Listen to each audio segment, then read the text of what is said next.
गारंटियों को पूरा कर पाई है। हालांकि सरकार दावा कर रही है कि हमने 3 गारंटियां जो हैं वो दे दी हैं और सारी गारंटियों को हम आगे 5 साल में पूरा करेंगे।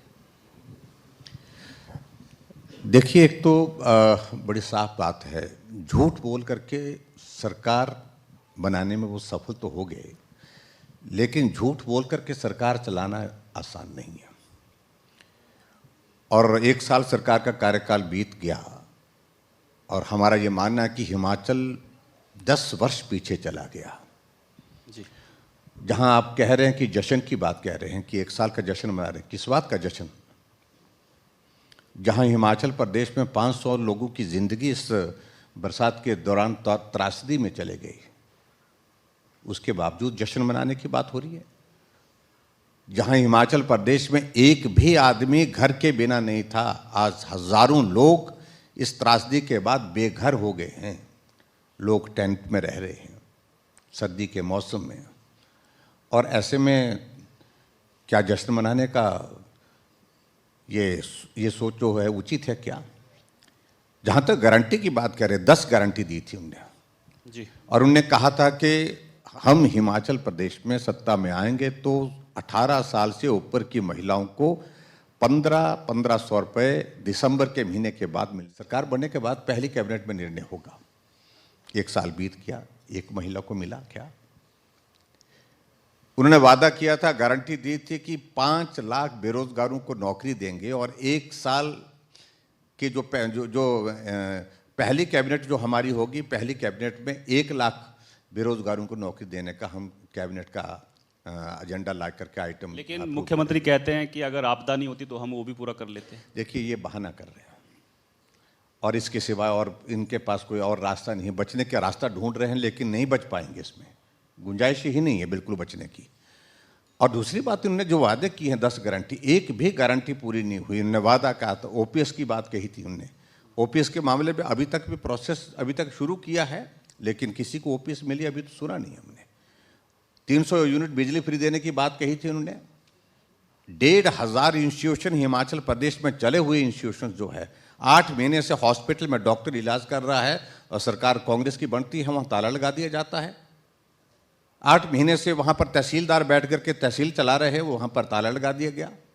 एसडीएम बैठा हुआ 5 महीने से 6 महीने से, उसके बावजूद वहां पर ताला लगा दिया। जश्न है तो है, किस बात का है, इस बात को बड़ा स्पष्ट करें। और मैं ये कहूं कि जहां वो जश्न की बात कर रहे हैं और हम उस दिन विरोध दिवस मना रहे हैं और हिमाचल प्रदेश की सारी सड़कें जो है कांग्रेस के खिलाफ जो है सड़क पर उतरेगी। और मैं ये कह सकता हूं, किसी सरकार का इतने छोटे से कार्यकाल में, 1 साल के कार्यकाल में जो लोकप्रियता का ग्राफ रसातल में चला जाए, ये हमने आज से पहले हिमाचल के इतिहास में कभी देखा नहीं था। आपने संस्थानों की बात की। संस्थान आपने खोले और उनको बंद कर दिया गया। कांग्रेस ने कहा कि राजनीतिक लाभ लेने के लिए चुनाव से पहले खोले गए, लेकिन बीजेपी कहती है कि राजनीतिक द्वेष के चलते बंद किए गए। क्या सच्चाई है इसकी? 1 साल पहले संस्थान खोले हुए, किसी भी चुनी हुई सरकार का कार्यकाल 5 वर्ष के लिए होता है और 5 वर्ष के कार्यकाल में उनको लोकहित में, जनहित में निर्णय लेने का अधिकार है। और कांग्रेस की सरकार ने तो जाते जाते 21 कॉलेज 1 सप्ताह में खोल दिए थे, 1 हफ्ते में खोले थे। आप कल्पना करिए, जाते बार, यानी कि अंतिम सप्ताह, जिसके बाद कोड ऑफ कंडक्ट लगे। हमारे तो ये संस्थान 8 महीने से चले हुए थे, 7 महीने से चले हुए थे, 6 महीने से चले हुए थे। अभी हाल ही में एक कॉलेज बंद किया था, हाई कोर्ट ने उस पर स्टे दे दिया, नहीं कर सकते बंद आप। मंडी में हमने स्टेट यूनिवर्सिटी खोली है, स्टेट यूनिवर्सिटी को बंद करने के कगार पर पहुंचा दिया। चारों तरफ हिमाचल प्रदेश में विकास कार्य रुका पड़ा है, एक भी डेवलपमेंट का काम नहीं हो पा रहा है। और जहां वो त्रासदी का जिक्र कर रहे हैं कि त्रासदी, उनको ये मालूम होना चाहिए कि हमारे समय तो त्रासदी, हमारे समय तो कोविड का दौर 2 साल तक चलता रहा और 2 साल तक चलता रहा, लेकिन उसके बावजूद काम बंद नहीं होना दिया। विकास चलता रहा, सतत चलता रहा और तेज गति से चलता रहा। और हिमाचल के इतिहास में अगर डेवलपमेंट की अगर बात कहेंगे, जहां 2700 किलोमीटर सड़क बनाने का रिकॉर्ड था हिमाचल प्रदेश में 5 वर्ष में, हमने उसको 4700 किलोमीटर का बनाया, जिस रिकॉर्ड को तोड़ना किसी के बस का नहीं होगा आने वाले समय में। तो बहुत सारी चीज़ों को लेकर के ये बातें हैं। सड़कों को लेकर शांडिल जी भी बैठे हुए हैं, वो कहते हैं कि एनएचआई में घोटाला हुआ है, ठेकेदारों ने घपला किया है, ये आरोप भी लगे हैं लगातार। देखिए, ये जनरल स्टेटमेंट ऐसी बात कह देना, मुझे लगता है कि उसका कोई अर्थ नहीं। अगर कोई स्पेसिफिक केस है तो उसकी आपकी गवर्नमेंट है, आप इन्वेस्टिगेशन की प्रोसेस शुरू करिए, जांच होगी उसमें, अगर किसी ने गलत किया होगा तो कार्रवाई करनी चाहिए। सर एक चीज़ और जानना चाहता हूँ मैं, 3 राज्यों में प्रचंड जीत आपको मिली और उसके बाद दूसरे दिन शिमला में आप पीसी करते हैं, मीडिया के सामने कहते हैं कि जिस प्रदेश से गारंटियों की शुरुआत हुई थी, ये गारंटियाँ वहीं दफन हो गई, और साथ में आपने कहा कि अब हिमाचल में कांग्रेस सरकार की गारंटी नहीं है। क्या आपके टच में कांग्रेस के मंत्री विधायक हैं? क्योंकि अगले ही दिन प्रतिभा सिंह प्रेस कॉन्फ्रेंस करती हैं और कहती हैं कि मैं बहुत नाराज़ हूं सुक्खू सरकार से, क्योंकि सरकार और संगठन में तालमेल नहीं है।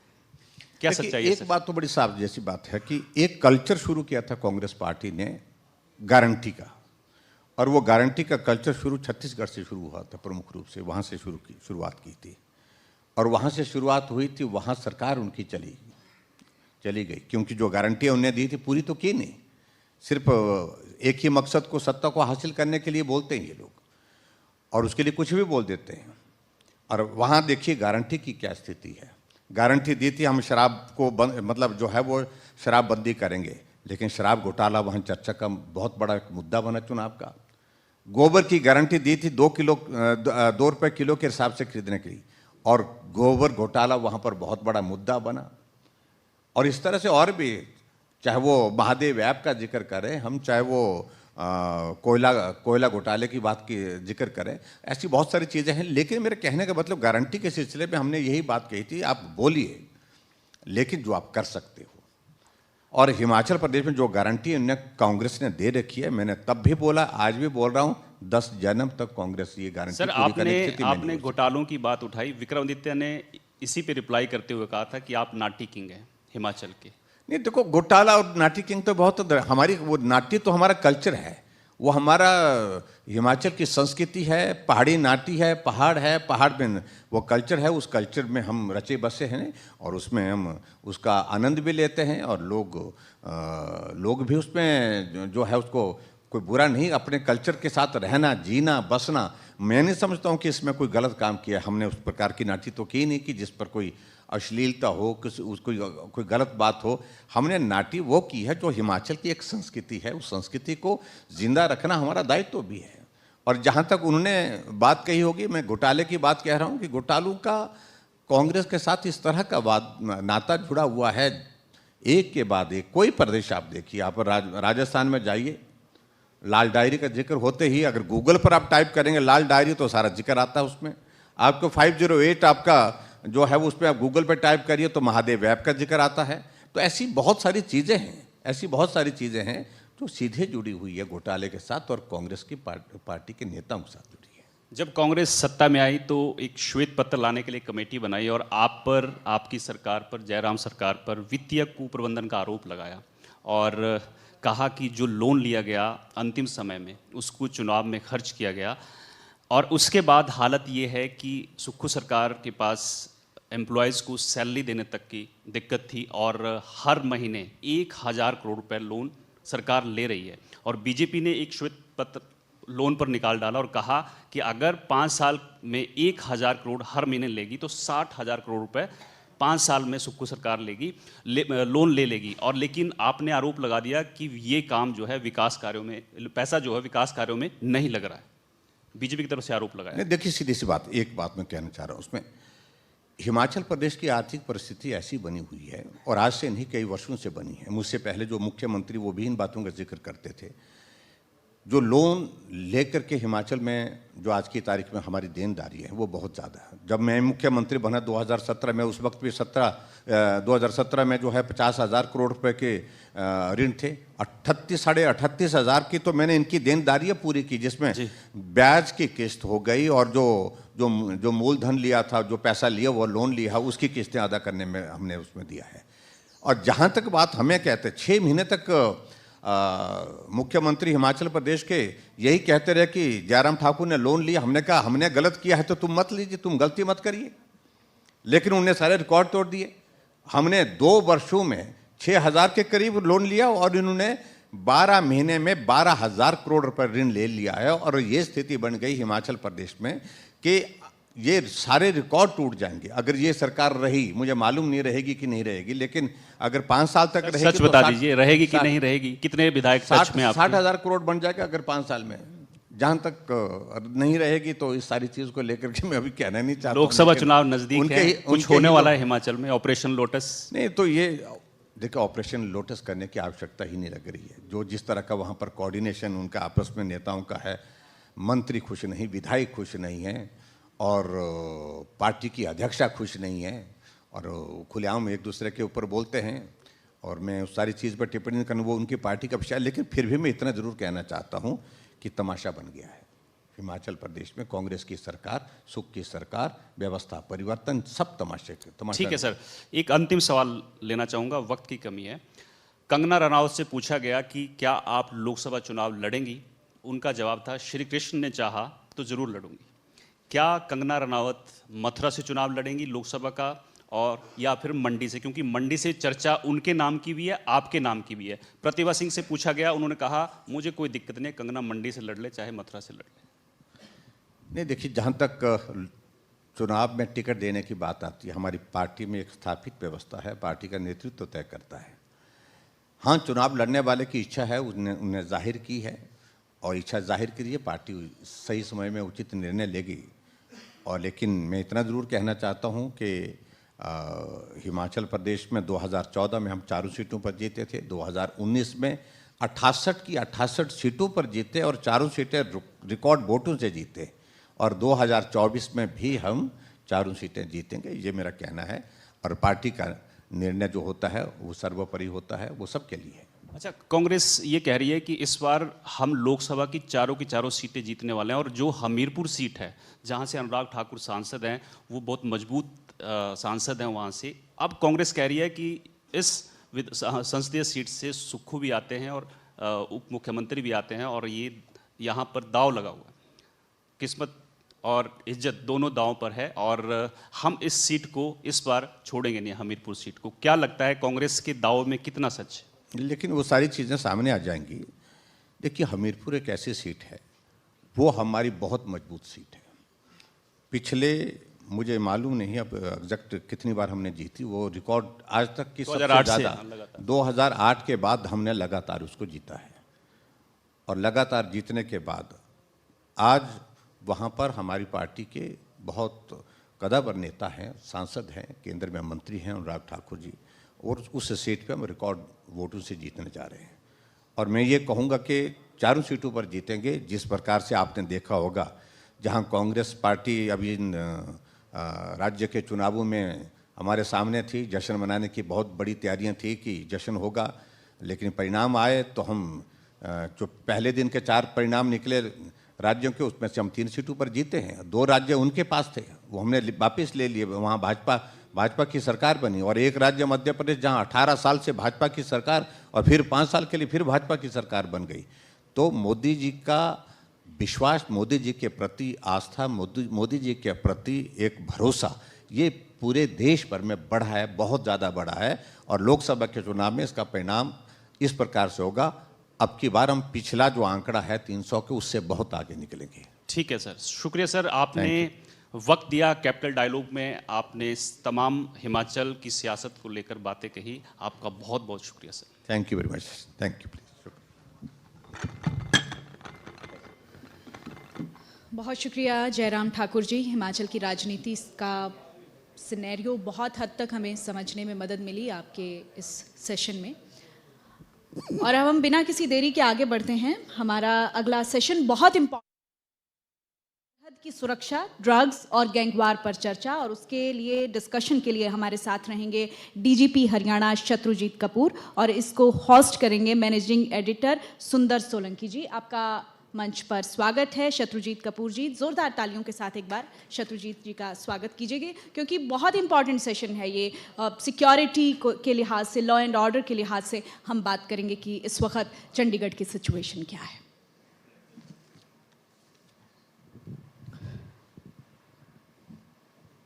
शुक्रिया सोनल। लगातार एक बड़ा दिन समाज के लिए, देश के लिए, चंडीगढ़ के लिए, प्रदेश के लिए, क्योंकि आज इंडिया न्यूज़ ITV नेटवर्क ने एक बड़ी सौगात खासकर चंडीगढ़ को दी है, ताकि अपना जो एक धर्म है मीडिया का वो लगातार निभाया जाए। सर, आज हमने अपना द संडे गार्जियन और द डेली गार्जियन लॉन्च किया है और CM मनोहर लाल जी ने इसे लॉन्च किया।